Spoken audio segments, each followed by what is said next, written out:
FBI Headquarters, Washington, D.C., 8:38 a.m. Mulder, I've been going over our reinstatement training schedule. Counterintelligence for entering agents 101 is to be followed by martial arts training and a 10K.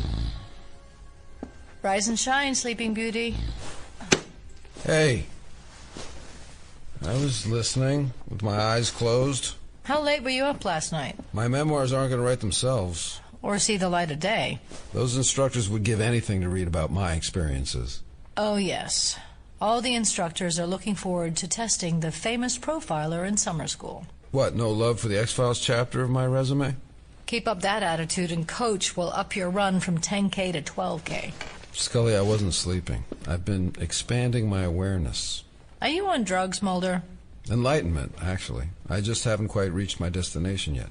Can you pass my jacket? Here. Thanks.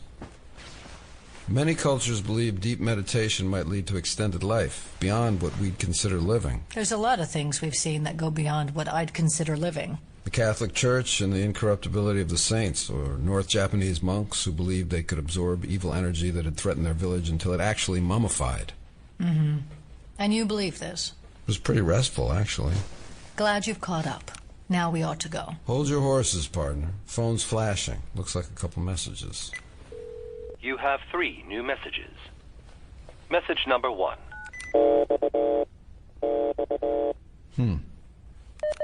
Message number 2. Weird. Switchboard problems? Or somebody trying to enter a PIN or something. Message number 3. This is a message from Fox Mulder. There is something that belongs to you in apartment 22, 2630 Haglund Place, Alexandria. That used to be your address. Mm-hmm. Change of plan.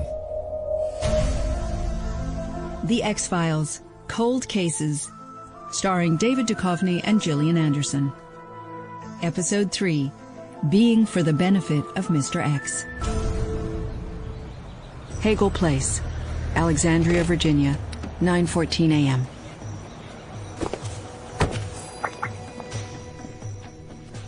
Apartment 42. Yes? Mrs. Steubens? My name is Fox Mulder. This is my partner. Hi. I received a voicemail saying you had something of... It's Ms. Steubens, actually. Come in. Thanks. I didn't realize this was a federal incident. I used to live here, actually. Is that right? I heard there was a shooting outside once, but I guess things have changed a bit since then, huh? Oh, hello. Hi. Who's this? Oh, this is Mr. Mulder and... My name is Scully. I'm also with the FBI. FBI? For a burglary? Excuse me, you are... I'm Dorothy, Kellyanne's wife. Pleased to meet you. You weren't expecting us? Should we have been? I'm sorry, are you telling me that nobody at this address left a message for me? I thought you might be here because of the break-in. A break-in? We came home last night to find the door was open. The police said it was expertly picked. But nothing was taken. The opposite, in fact. Mm-hmm. Go on. After the police left, we noticed a couple of things were left behind. What is that? No idea. A little test tube of something. Here. We haven't opened it or anything. Thanks. It looks like blood. I was about to call the police when you arrived. May I see? Here. Could be blood. It's very dark. If you don't mind, ladies, we'll take custody of this. You mentioned something else that you found when you got home? Yes. I'm not sure what to make of any of this, honestly, but this X was stuck on the window. Does it look familiar? You look surprised. Someone's taped an X onto the window pane. Well, I'll just take a photo of that, and then we'll be on our way. Thank you.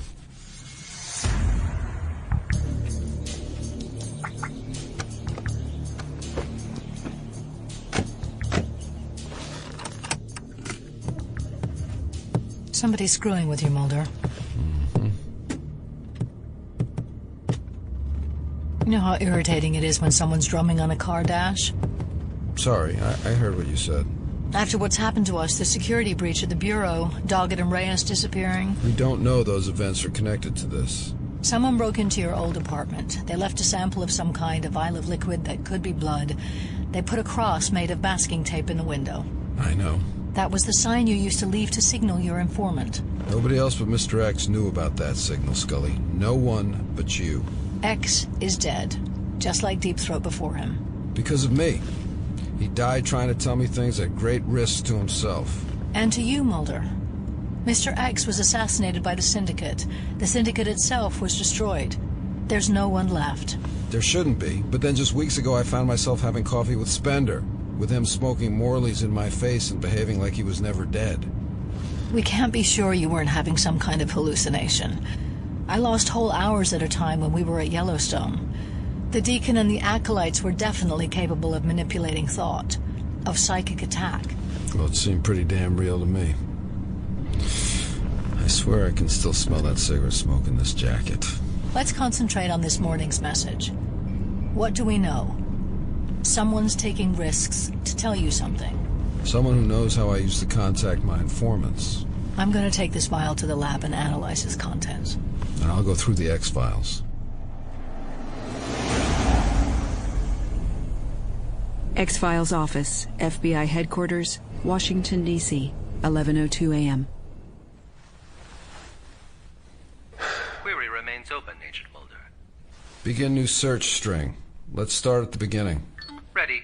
Call up everything marked informants and separate according to known identities. John Fitzgerald Byers. Marita Kovarubias. Deep Throat. Melvin Frohickey. Alvin Kurzweil. Richard Langley. Suzanne Modeski. Edward Wegman. The Well-Manicured Man. Mr. X. Identification data is limited. Search string incomplete. And lo, the 21st century offers little in the way of daylight to those who toil in the X-Files division. This is Mulder. Hello? Okay, first one to hang up is the chicken. The FBI Academy Building, Quantico, Virginia, 11:11 p.m. Is the new microscope working satisfactorily, Agent Scully? Yes, thank you. I think I have the measure of it. Which keys do I use for focus? Oh, toggle shift plus or minus. Yes, that's better. Excellent. Scully? Mulder, this isn't your regular number. I'm using my cell phone to monitor something. What's new? I'm in the lab looking at the sample from your old apartment under the microscope. The focus is a little slow. That's got it. How are things your end? Confusing. According to all the records, the key informants we've used in the past are either dead or still in contact. Got this in focus now. It's definitely blood. So, what do you have to go on? The voicemails this morning, remember? The beeping? Or the Professor Hawking voice telling you to go visit your old apartment? They're connected. Listen. You didn't wipe the recording? No, that's happening now on my phone. Whatever is generating that signal is on the line. Has been for the last hour. Get it traced. Comms division will do it in a flash. I've had a better idea. The lone gunman. Yes, Byers is probably eavesdropping on this call anyway. Darn it, Scully. Frohickey? Oh. Byers is out. I was just, checking you're both okay. Frohickey, we've talked about you stalking me. No, it's not that, I swear. I was trying to get a hold of one of you, and all your numbers were tied up. So it's acceptable to tap into my cell? No! Well, yes. What is it, Melvin? Byers intercepted your voicemails earlier. That beep beep beep thing? Yeah, go on. It's Morse code. My Morse code's a little rusty, but I'm guessing it's a single letter.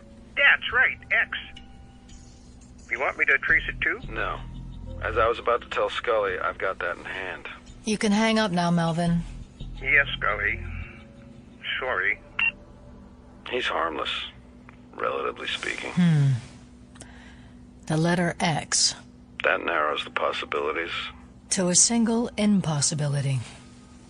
Unless the dead walk among us, Spender seems to have started a trend. So how are you going to find your zombie? Put an ad on Craigslist? Latter 20th century kids like me misspent their teenage years in Radio Shack, not online. I've rigged a portable signal detector, and it suggests the source is local. Somewhere in D.C.? Within 5 blocks. So I'm going for a walk with this thing. See if I can track it down. Happy to join you once I've run the sample. Just one of us wandering around looking like a deranged water diviner will be plenty. Find out what was in that vial. That has to be the point of all this. Sure, but what I'm seeing is worrying me. I don't want to jump to any conclusions, though. I'm going to run some more tests. Knock yourself out. Talk later.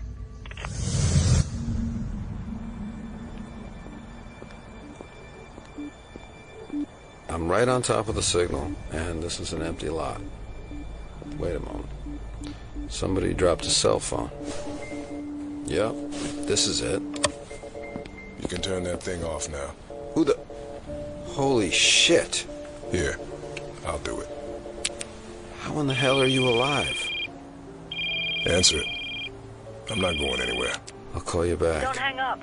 Scully, I can't talk right now. Mulder, I've scanned the contents of that vial, and you need to hear this.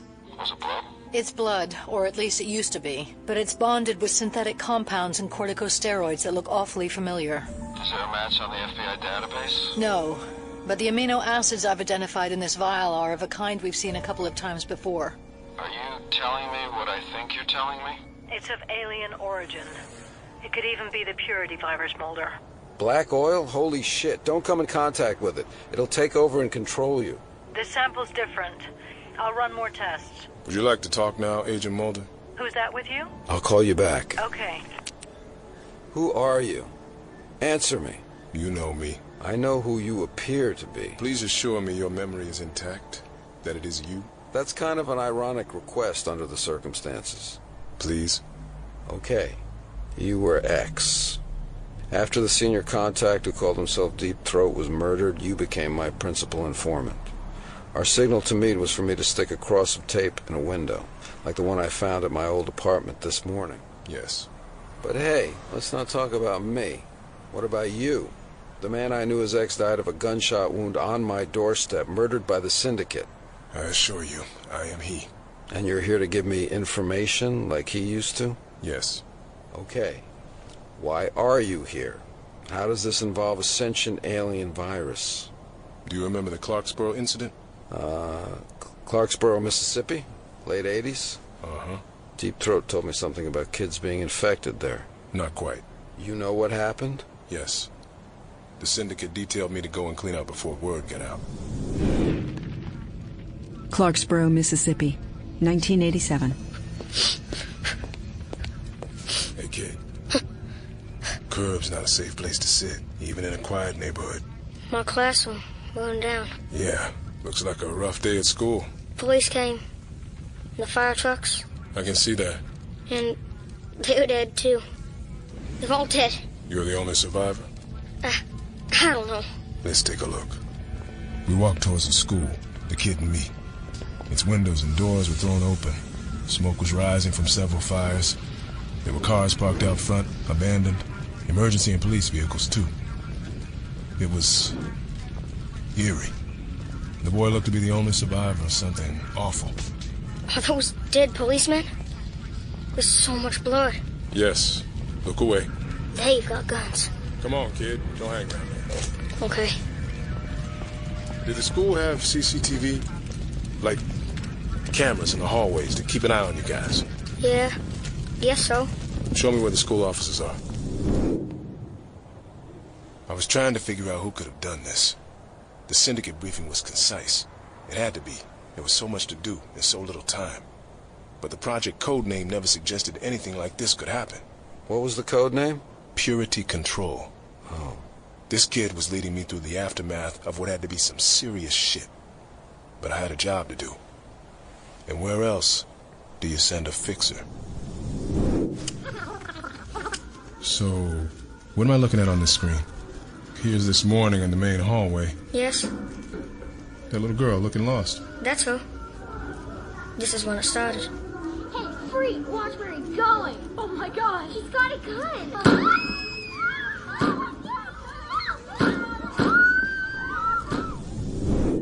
watched on the tape as a security guard came to stop the killing.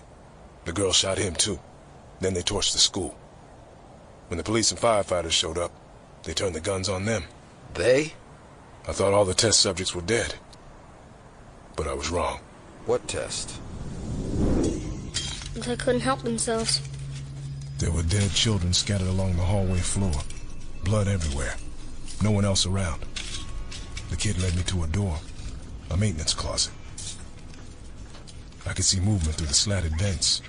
I could hear a child sobbing. I opened it. It was the girl we'd seen on the surveillance video. The shooter.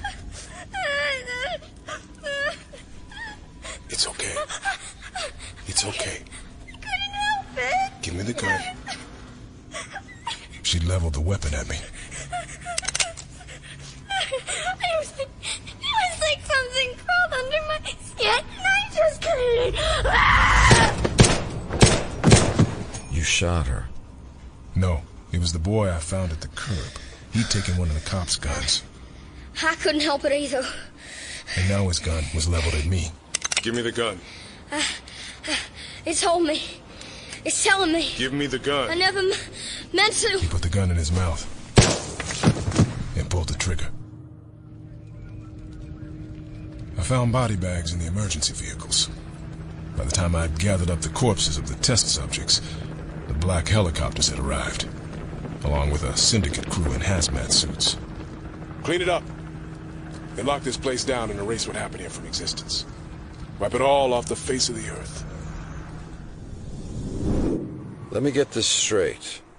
The syndicate isolated the black oil, the alien virus we now know as Purity, which makes its victims super aggressive, and they tested it on school kids? Cleaning up that school would have been just a regular day's work for me. I'd taken the sample required of me. I was doing my job. But I was sick of what I'd seen. What was your job? What was the point of this test, which these kids had no idea they were being made to undertake, beyond infecting a handful and letting them loose on a school? That's what I needed to know. That's why I took the sample straight to Washington, to the cancer man's office.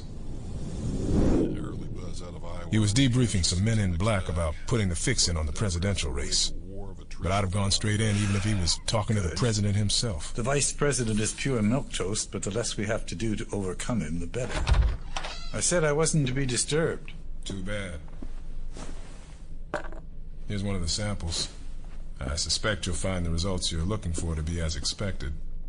Gentlemen, we'll need the room.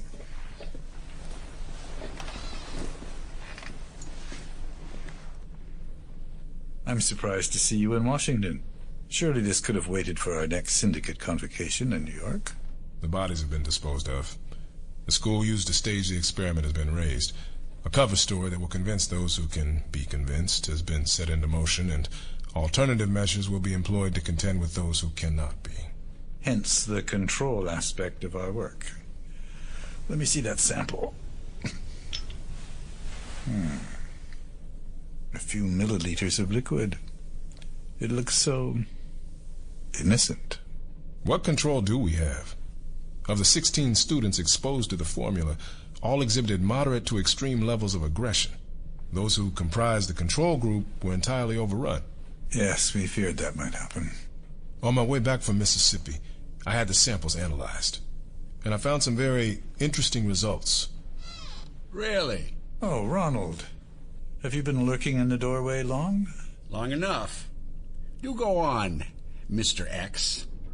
Given the sample analysis and the totality of the destruction in that school, it is my opinion that Purity is beyond any control whatsoever. Your opinion noted. But we still have to develop a solution to our charged predicament.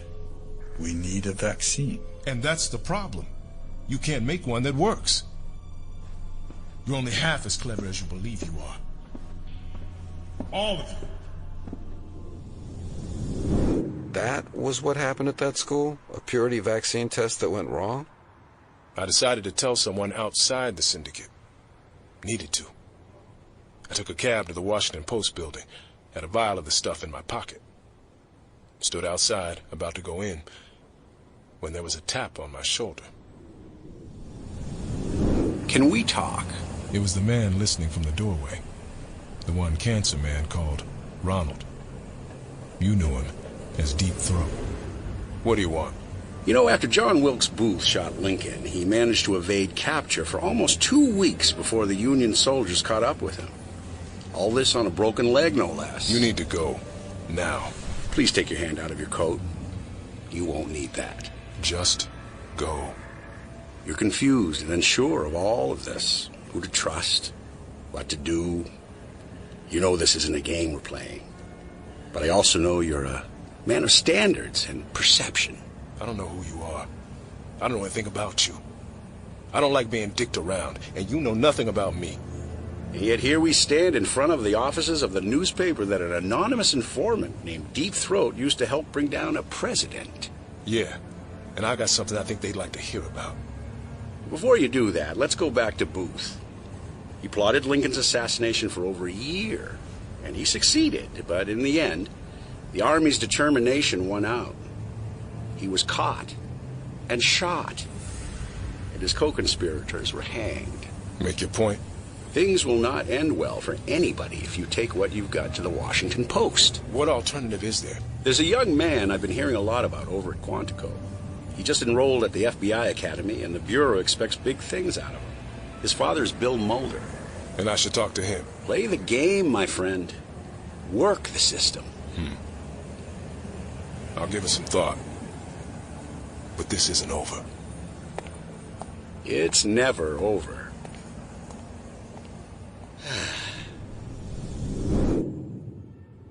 That was Deep Throat. That's who we became. To you. And should I expect him to return from the dead as well? That's not up to me. Which comes back to my question. Who are you? How did you return from the dead? That you will need to find out, Agent Mulder. That and what we've all become. We? I'm not the only person from your past to have recently returned. Spender. Still smoking those Morleys. I can't help you much more than this. You need to find out what we've all become, but beware. Oh, great. You're gonna dissolve on me now?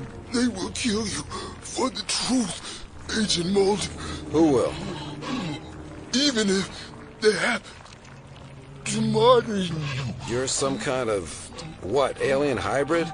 And risk turning your work into a crusade.